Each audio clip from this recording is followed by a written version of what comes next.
Hello, आप देख रहे हैं सेल्फ ज्ञान और आज हम बात करेंगे कि MS-23 जो ह्यूमन रिसोर्स प्लानिंग है MBA के अंदर, उसके अंदर जो इम्पोर्टेंट क्वेश्चन है वो कौन कौन से हैं जो एग्ज़ाम में रिपीट होते हैं। तो उन क्वेश्चन को आपको पक्का कर लेना है। वही क्वेश्चन जो है रिपीट होंगे तो और आपको इससे हेल्प मिलेगी और आप अच्छे मार्क्स लेके आ सकते हैं। तो चलो शुरू करते हैं। अभी जो है ये पिछले 10 साल का एनालिसिस में कुछ बता रहा हूँ आपको ह्यूमन रिसोर्स प्लानिंग का। आपके 3 घंटे का इसमें एग्ज़ाम होगा और 100 मार्क्स का एक क्वेश्चन पेपर है। तो इसमें क्या करना है आपको human resource planning.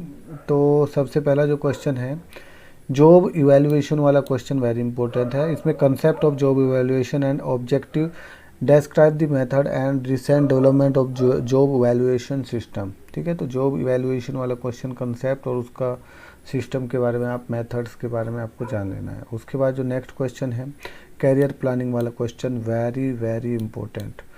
Define the career planning and explain the process of the career planning and its benefits.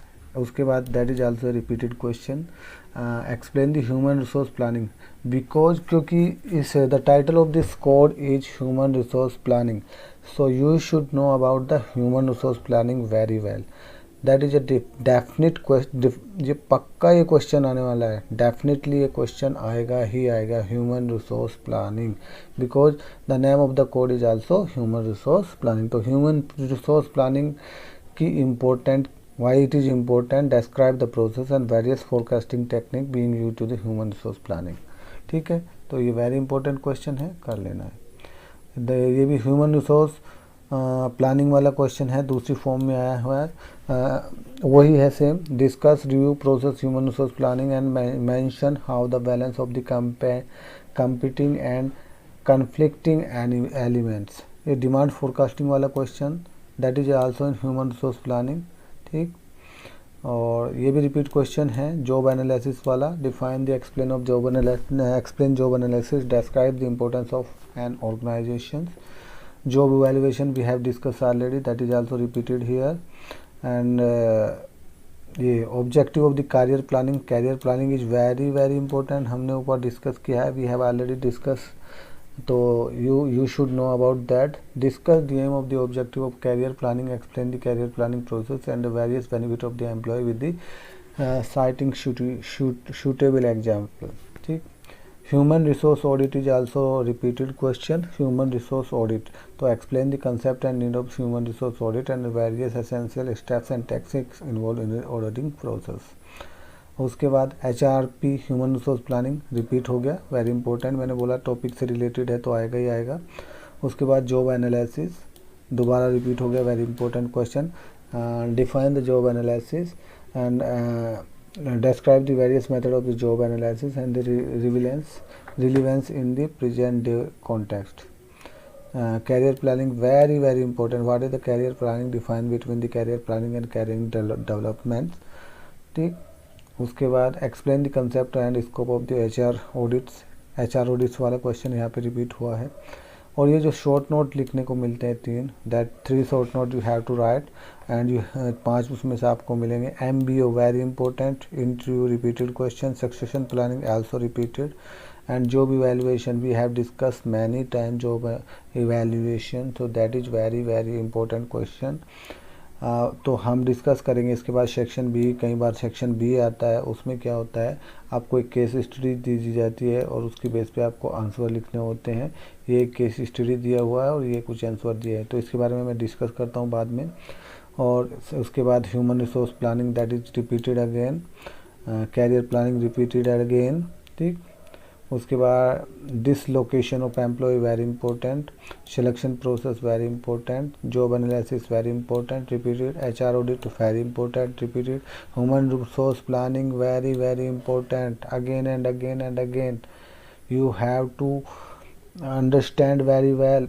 ठीक है, इसको बहुत अच्छे से समझना है ह्यूमन रिसोर्स प्लानिंग को। डिस्कस द माइनिंग, ये क्या है, manning standards and utilization of the man power planning process. Job analysis very important. ठीक, method of the job analysis and relevance to the present day context.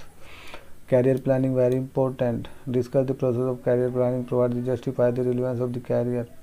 उसके बाद HR audit very important, again MBO repeat हो गया, आप selection planning very important, induction training, job evaluation. आप देख ही रहे हैं कि ये क्वेश्चन बार बार रिपीट हो रहे हैं। मेरा मकसद था आपकी मदद करना और ये क्वेश्चन आपको अच्छे से कर लेना है। अगर फिर भी आपको कोई इशू आता है तो प्लीज़ कमेंट करें। और देखो कितनी मेहनत से ये वीडियो बनाई जाती है, तो वीडियो को प्लीज़ लाइक किया करो। लाइक करने से मुझे अच्छा लगता है कि आप की गिने चुने स्टूडेंट हैं, और अगर आप भी लाइक नहीं करेंगे तो ठीक अच्छा सा नहीं लगता थोड़ा सा। तो प्लीज़ अगर चैनल पे नए हैं तो सब्सक्राइब करो और बेल आइकन को प्रेस करो। अब बात करते हैं कि कई बार क्या होते हैं कि हमें मिल जाता है एक सेक्शन बी, और सेक्शन बी में मिल जाती है एक केस स्टडीज़। केस स्टडी मिल जाएगी, उसके बाद हमें क्वेश्चन मिलेंगे। उन क्वेश्चन को हमें कैसे करना है, तो इस चीज़ को थोड़ा ध्यान से समझना।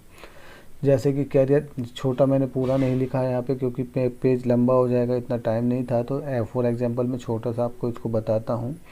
Carrier at Reliance Energy Limited are built in the concept of framing a team of people and individuals who are made responsible for the specific function from the concept of development and implementation with the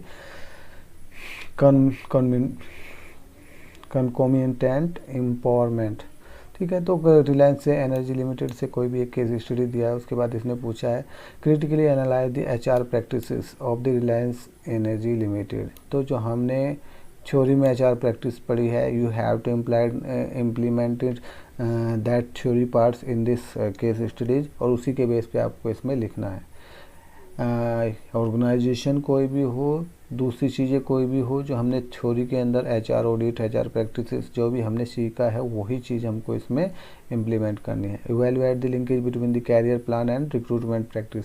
career planning एक बहुत ही important, ऊपर हमने बार बार वो question आ रहा था, उसी चीज़ को हमें यहाँ पे कैरियर प्लान के रूप में यूज करना है। और रिक्रूटमेंट एक अलग से एक टॉपिक है MS-23 के अंदर, अगर हम उसको यूज करेंगे तो भी उसको ही हम बढ़ा चढ़ा के यहाँ पे लिख सकते हैं। कोई भी क्वेश्चन छोड़ना नहीं है, आपको उसको काफ़ी अच्छे से लिखना है, थोड़ा बड़ा करके लिखना है। एक एक क्वेश्चन के अंदर मिनिमम 3 पेज होने चाहिए, 3 से 5 पेज होने चाहिए, तो आपको इसमें अच्छे नंबर मिलेंगे। उसके बाद analysis the performance management system and suggest chance of it. तो परफॉर्मेंस मैनेजमेंट के ऊपर एक अलग से टॉपिक है, एक मैनेजमेंट के अंदर HRM के अंदर, उसी से रिलेटेड सिस्टम को we have to utilize in that case also. तो evaluate the process toward the training and development. तो ट्रेनिंग से रिलेटेड, डेवलपमेंट से रिलेटेड, कैरियर प्लानिंग से रिलेटेड हर क्वेश्चन को हमने याद किया है MS-23 के अंदर।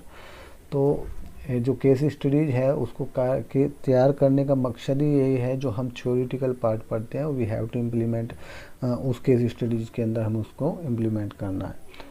और अगर आप उसी चीज़ों को अच्छे से स्टेप बाय स्टेप आप अपने पे हर एक क्वेश्चन के अंदर स्टेप बाय स्टेप एक एक पैराग्राफ बना के उन चीज़ों को इम्प्लीमेंट करते हुए कि हम Reliance India limited energy limited के अंदर परफॉर्मेंस का ऐसे करेंगे, कैरियर प्लान इस तरीके से करेंगे, वही चीज़ें जो हमने पढ़ी हैं और उन्हीं चीज़ों को हमने लिखना है। HR प्रैक्टिसेस को इस तरीके से यूटिलाइज करेंगे, परफॉर्मेंस मैनेजमेंट सिस्टम को किस तरीके से यूटिलाइज करेंगे, इवैल्यूएट कैसे करेंगे, जॉब इवैल्यूएट करेंगे, ट्रेनिंग कैसे होगी, डेवलपमेंट कैसे होगी, वो सब चीज़ें HR के अंदर ही आती हैं और उन्हीं को हमें बार बार करना होता है। अगर फिर भी आपको कोई इशू आता है तो प्लीज़ कमेंट कर सकते हैं कि हमें ये पूछना है, तो और प्लीज़ कमेंट करके ये बताएं कि आपको ये वीडियो कैसा लगा। अगर आपको अच्छा लगा है तो प्लीज़ वीडियो को लाइक करें, कमेंट करके बताएं कि हाँ ये वीडियो अच्छा है, और नेक्स्ट वीडियो आपको किस टॉपिक के ऊपर चाहिए वो भी आप बता सकते हैं। और प्लीज़ अपने दोस्तों की हेल्प करें जो एग्ज़ाम दे रहे हैं, उन तक ये वीडियो पहुँचाएँ ताकि उनकी भी हेल्प हो सके। और मेरी तरफ से एग्ज़ाम के लिए best of luck. Thank you.